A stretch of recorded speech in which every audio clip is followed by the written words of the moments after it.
Momen has updated to version 2.3.1. Let's take a look at the new features. First, the AI Log Assistant. It allows AI to help you analyze logs and troubleshoot errors. For example,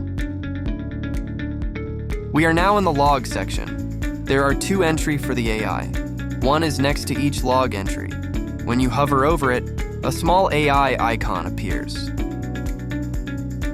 Alternatively, you can also open any log entry and find Ask AI in the right-click menu. This log entry shows an error, so I can ask the AI how to deal with it.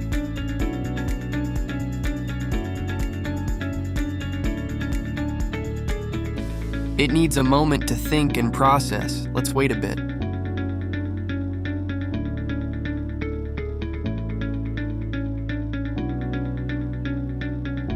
Okay.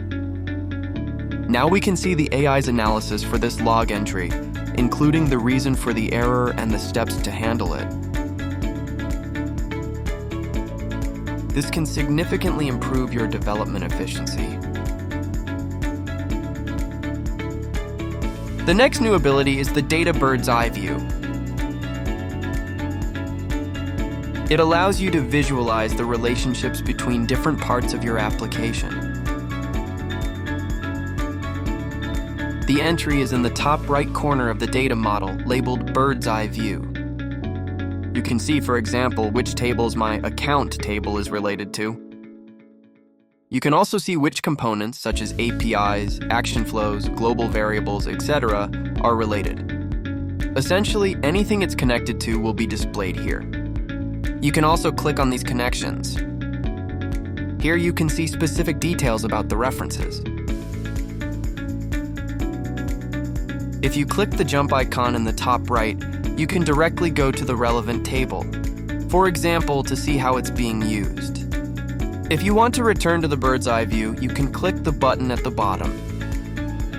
This feature is very useful for more complex projects. You can see the relationships between different parts of your application, especially when you need to make modifications. You can instantly understand the broader impact of your changes. Let's now look at the enhancements. First, we've optimized the payment action flow.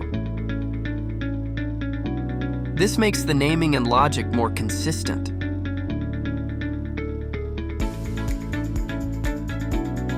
Firstly, we've changed the names of the nodes so it's clearer what each node does at a glance. We also renamed some output parameters for better understanding. Additionally, we've made the condition checks more rigorous. Previously, it only checked if the payment status was successful or failed, which could lead to some loopholes. So this time we've made it more strict. For example, we added a processed condition branch here. This is because a single payment action might trigger the action flow multiple times.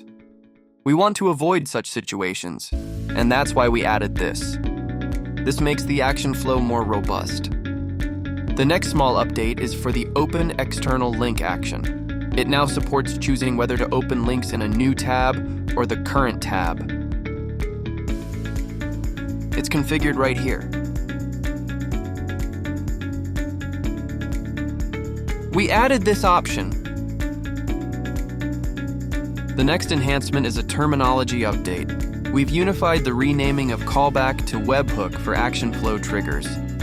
Webhook is a more standard and clearer term, making the naming more consistent. Okay, so these are the updates for this version.